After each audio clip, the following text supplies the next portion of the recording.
Sebelum lanjut nonton video ini, jika kalian suka dengan channel Pegawai Jalanan, silahkan kalian support kami dengan cara subscribe dan klik tanda loncengnya. Silahkan gunakan headset Anda untuk mendapatkan kualitas suara yang jernih. Selamat menonton.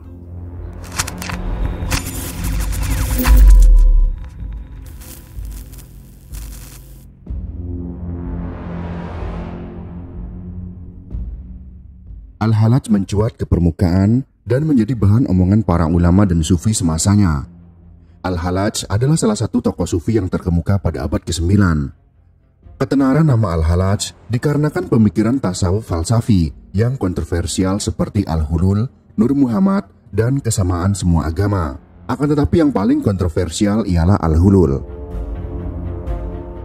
Al-Hulul merupakan pengalaman batiniah dengan Tuhan yang diungkapkan kepada masyarakat umum. Perkataan Ana al-Haq merupakan pengalaman kesatuan dengan Tuhan yang mendapatkan tanggapan yang kontroversial. Ada sebagian yang membela pernyataan Al-Halaj dan ada pula yang menentangnya dan membencinya. Perkataan itu tidak hanya menjadikan pembicaraan yang kontroversial, namun lebih dari yang dibayangkan. Perkataan tersebut membuat sebagian orang mengkasuskannya menjadi masalah yang besar yang menyebabkan Al-Halaj mendapat hukuman mati. Lalu siapakah Al-Halaj? Bagaimana pemikiran, ajaran, dan juga kematian tragisnya? Kita akan bahas dalam video kali ini.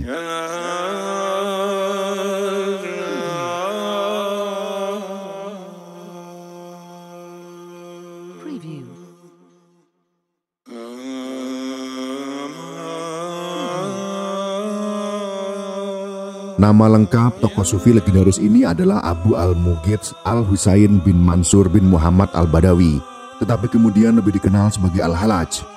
Ia lahir pada tahun 244 Hijriah atau 888 Masehi di Tur, salah satu desa sebelah timur Laut Baida di Persia, di mana Subawait pernah dilahirkan.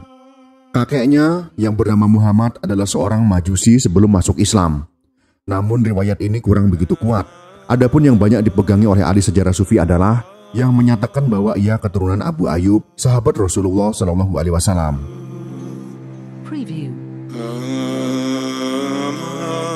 Dia mulai dewasa di kota Wasit, dekat dengan Baghdad, dan ketika berusia 16 tahun, yaitu tahun 260 Hijriah atau 873 Masehi, dia pergi belajar pada seorang sufi besar dan terkenal, yaitu Sahal ibn Abdullah al-Tusturi di negeri Ahwas selama sekitar 2 tahun. Setelah belajar dengan Tusturi, dia berangkat ke Basrah dan belajar kepada Sufi Amr al-Makki. Dan di tahun 264 Hijriah atau 878 Masehi, dia masuk ke kota Baghdad dan belajar kepada Al-Junaid. Untuk menambah pengetahuan dan pengalamannya dalam ilmu tasawuf, dia pun mengembara dari satu negeri ke negeri lainnya. Dikatakan bahwa dia pernah berkunjung ke Mekah 3 kali. Ketika tiba di Mekah pertama kalinya sekitar tahun 879 Masehi, dia mencoba mencari jalan sendiri untuk bersatu dengan Tuhan. Namun setelah dia menemukan jalannya sendiri dan disampaikannya kepada orang lain, justru dia dianggap gila, malah diancam oleh penguasa Mekah untuk dibunuh. Oleh karena itu dia meninggalkan kota tersebut setelah bermukim di sana sekitar setahun dan kembali ke Baghdad.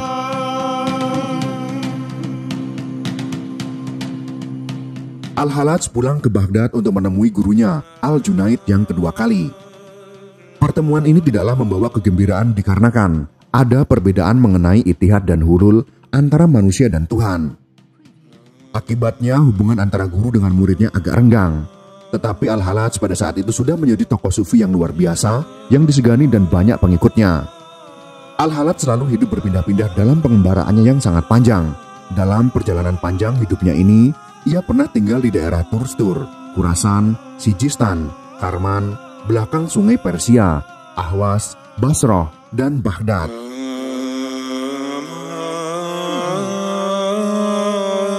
Pandangan-pandangan tasawuf yang agak ganjil sebagaimana yang akan diceritakan dalam materi ini menyebabkan seorang ahli fikih bernama Ibnu Daud al-Isfahani mengeluarkan fatwa untuk membantah dan memberantas fahamnya. Al-Isfahani dikenal sebagai ulama fikih penganut mazhab Zahiri, yaitu suatu mazhab yang mementingkan zahir nas belaka. Fatwa yang menyesatkan yang dikeluarkan oleh Ibnu Daud itu sangat besar pengaruhnya terhadap diri Al-Halaj, sehingga Al-Halaj ditangkap dan dipenjara. Tetapi setelah 1 tahun dalam penjara, dia dapat meloloskan diri berkat bantuan seorang sipir penjara. Ia kemudian melarikan diri ke Sus, kawasan Ahwas, dan bersembunyi selama sekitar 4 tahun.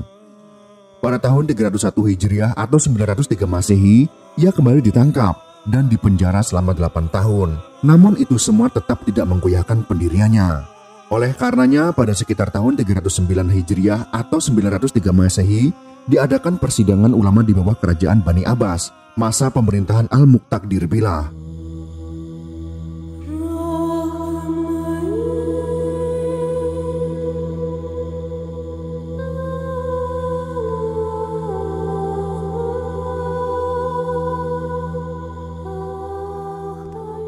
Pada tanggal 18 Zulkaidah 309 Hijriah, jatuhlah hukuman kepadanya.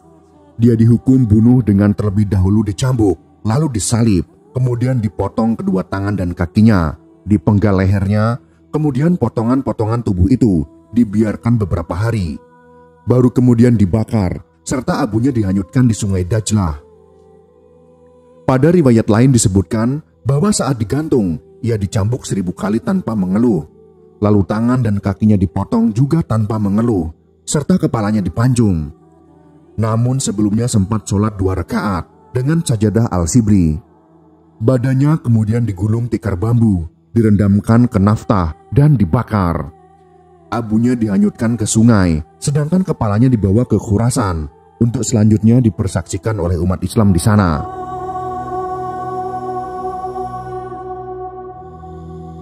Muhammad Ghalab menyatakan bahwa Al-Halaj dinaikkan oleh para algojo ke atas menara yang tinggi, dikerumuni oleh orang banyak, termasuk para murid dan pengikut setianya. Saat itu, di mana orang banyak diperintahkan untuk melempari dengan batu, dia selalu mengulang-ulang kalimat yang membawanya ke hukuman mati, yaitu Ana al-Haq. Ketika disuruh untuk membaca syahadat, dia berteriak, sesungguhnya wujud Allah itu telah jelas, tidak membutuhkan penguat semacam syahadat. Menurut Ghalab, kalimat ini merupakan pengulangan terhadap kalimat yang pernah diucapkan oleh Al-Shibli. Dia menerima semua hukuman yang kejam itu dengan senyuman, termasuk ketika para algojo memotong lidah dan menukil kedua matanya. Pada saat itu dia justru bersyarat meminta ampun bagi para algojo, serta para pembantunya dengan menyatakan doanya yang terkenal. Mereka semua adalah hambamu. Mereka berkumpul untuk membunuhku karena kefanatikan terhadap agamamu dan untuk mendekatkan diri kepadamu. Maka ampunilah mereka. Andai kata kau singkapkan kepada mereka apa yang kau singkapkan kepadaku, niscaya mereka tidak melakukan apa yang mereka lakukan. Pada waktu hendak dipancung di tempat penyulaan, kelihatan benar imannya yang kokoh terhadap Tuhan. Kelihatan benar keyakinannya yang membantu terhadap ajarannya. Tatkala pedang diletakkan di mukanya dan darah mengalir, seorang murid di tengah-tengah orang banyak berteriak mengatakan mukanya berdarah, tetapi ia menjawab, itu bukan darah, tapi itu air wudhu. Tangan dan kakinya dipotong. Ia tenang dan juga sabar, tidak mengeluh dan mengadu kesakitan, dan tidak mengatakan sepatah kata pun. Sampai keempat-empat anggota badannya dicerai-beraikan. Tak ada kata kesakitan pun keluar dari mulutnya. Kemudian barulah kepala ditundukkan untuk dipersembahkan kepada Tuhan, yang pada akhirnya dipisahkan dari badannya oleh algojo kerajaan yang menjalankan hukuman mati atas dirinya. Badannya dibakar dan abunya dilemparkan ke dalam sungai Dijlah. Hilang Al-Halaj dari Baghdad dan lenyap jasadnya dari muka bumi. Tetapi apakah Al-Halaj karena itu sudah mati? Tidak, ia hidup. Ia mulai hidup karena baginya permulaan hidup.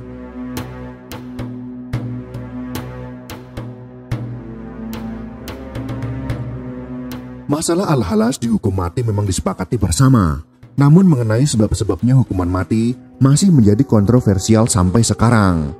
Kebanyakan orang berpendapat bahwa sebab-sebab hukuman dilaksanakan dikarenakan ada perbedaan pemahaman dengan ulama fikih yang dilindungi oleh pemerintah. Maka dengan argumen ini masih bisa dipertanyakan. Orang yang menanyakan hukuman yang diberikan oleh Al-Halaj jika dikarenakan perbedaan pemahaman yang dianut oleh ulama fikih, mengapa tidak terjadi dengan tokoh sufi yang pemahamannya hampir sama dengan Al-Halaj seperti Zun al-Nur al-Misri, Ibnu Arabi, dan lain sebagainya. Versi lain menyebutkan bahwa Al-Halaj dituduh punya hubungan dengan gerakan Karamitah, yaitu sekte Syiah yang dibentuk oleh Hamdan Ibn Karmat di akhir abad ke-9 Masehi. Sekte ini mempunyai paham komunis, yaitu harta benda dan perempuan terdiri dari kaum petani milik bersama, mengadakan teror yang menyerang Mekah di tahun 930 Masehi, merampas Hajar Aswad yang dikembalikan oleh kaum Fatimi di tahun 951 Masehi, dan membentang pemerintahan Bani Abbas mulai abad 10 sampai dengan abad 11 Masehi. Jika tuduhan ini memang benar adanya, Al-Halaj secara politis dan ideologis memang salah dan patut dihukum. Tapi jika hal itu hanya tuduhan belaka, maka masalahnya menjadi lain. Siapakah yang benar di antara mereka? Apakah Al-Halaj yang dihukum? Pengadilan akhiratlah yang kelak mengadili mereka secara bijaksana dan objektif. Abdul Halim Mahmud dalam kitabnya Al-Tasawuf fi Al-Islam mengemukakan bahwa Al-Halaj adalah orang yang sangat mencintai Ahlul Bait Nabi, sehingga hal ini agak menguncangkan penguasa Bani Abbas. Apalagi bahwa Al-Halaj saat itu menjadi daya tarik yang tidak ada tandingannya. Dimanapun ia pergi, orang selalu berkerumun dan selalu mengikuti langkah untuk mendengarkan ceramah-ceramahnya. Karena demi keamanan dan kestabilan negara, penguasa mewajibkan rakyat untuk mewaspadai Al-Halaj.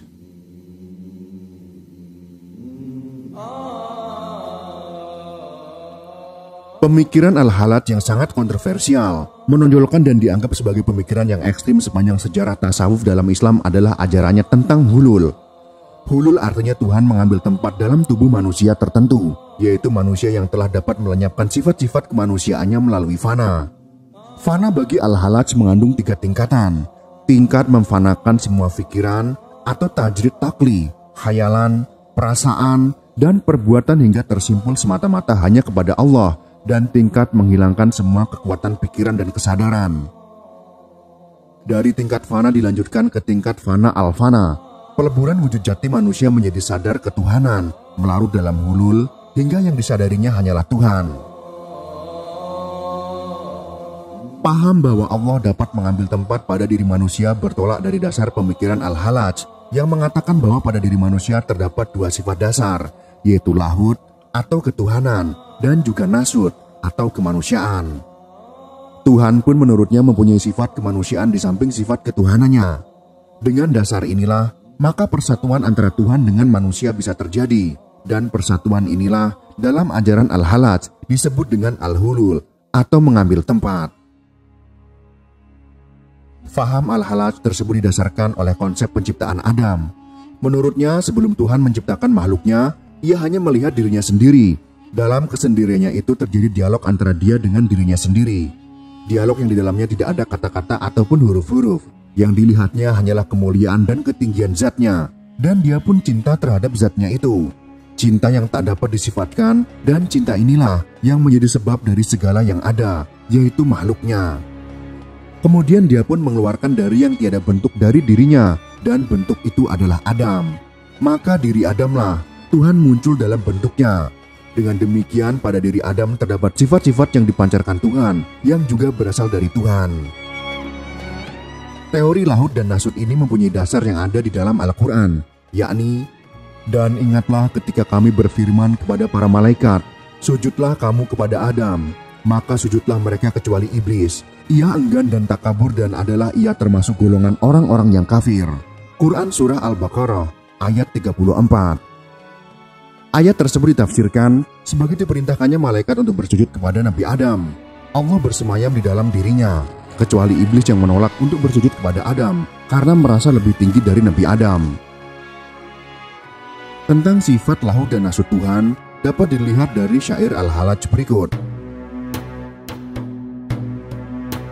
Maha suci dari yang sifat kemanusiaannya, membukakan rahasia cahaya ketuhanannya yang gemilang.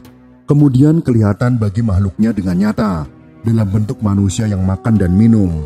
Al-Fatih Surya Dilaga dan kawan-kawan, dalam Miftahus Sufi, cetakan tahun 2008, halaman 172.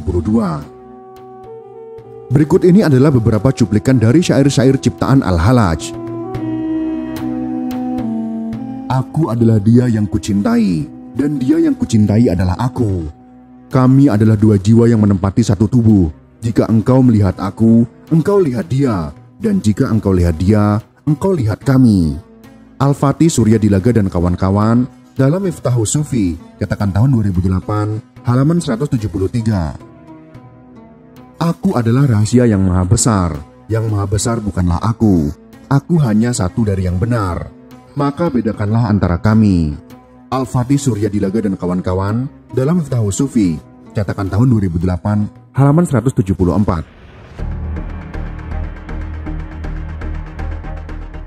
Ajaran Al-Halaj yang lain adalah tentang hakikah Muhammadiyah, yakni kejadian alam ini yang berasal dari Nur Muhammad, bahwa Nabi Muhammad SAW terjadi dari dua wujud, yakni wujud qadim dan azali, serta sebagai manusia atau nabi.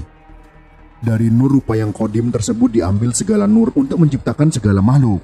Nur Muhammad bersifat qadim, tetapi berbeda dengan qadimnya Allah Subhanahu wa Ta'ala. Tetapi perbedaannya hanyalah pada namanya saja. Qadim pada zat Allah Subhanahu wa Ta'ala disebut lebih dahulu, sedangkan rupa yang kedua adalah Muhammad sebagai manusia, nabi, dan utusan Allah yang mengalami kematian. Di dalam ajaran Al-Halaj mengatakan bahwa Allah menciptakan penciptanya yang pertama kali melalui nurnya yang berasal dari sebagian dirinya, yang disebutnya sebagai Nur Muhammad. Menurut Al-Halaj, Nur Muhammad itu telah ada sejak dulu, sebelum ada penciptaan-penciptaannya yang lain. Ia telah bersama-sama dengan Al-Haq sejak dahulu. Ide Nur Muhammad itu menghendaki adanya insan kamil sebagai manifestasi sempurna pada manusia. Dari sini Al-Halaj insan kamil Nabi Isa Al-Masih adalah Al-Syahid ala wujudillah, tempat tajalli dan berwujudnya Tuhan. Kemudian juga hidup kewalian yang sesungguhnya ada pada kehidupan Isa Al-Masih itu. Nur Muhammad merupakan pusat kosmopologi dan pusat kesatuan pada Nabi. Nabi-nabi dan nubuatnya merupakan sebagian saja dari cahaya Nur Muhammad. Dengan demikian, ada dua pengertian tentang Muhammad, yaitu Muhammad dipandang sebagai insan adalah Rasulullah yang bersifat baharu atau hudus, dan hakikat kemuhammadannya berupa nur yang bersifat qadim dan azali. Tabiat ketuhanannya yang bersifat qadim disebut lahud, sedangkan tabiat kemanusiaannya yang bersifat baharu disebut nasud. Ajaran yang terakhir dari Al-Halaj adalah kesatuan semua agama. Di dalam ajaran ini, Al-Halaj mengatakan bahwa agama-agama yang ada di dunia ini pada hakikatnya adalah sama saja. Maksudnya yang disembah sama, yaitu menuju Tuhan yang Maha Esa. Orang berbeda agama satu dengan yang lain bukan kehendaknya tetapi adalah takdir Allah. Oleh karena itu, seseorang tidak usah berselisih paham antara agama yang dianutnya dengan agama yang dianut oleh orang lain.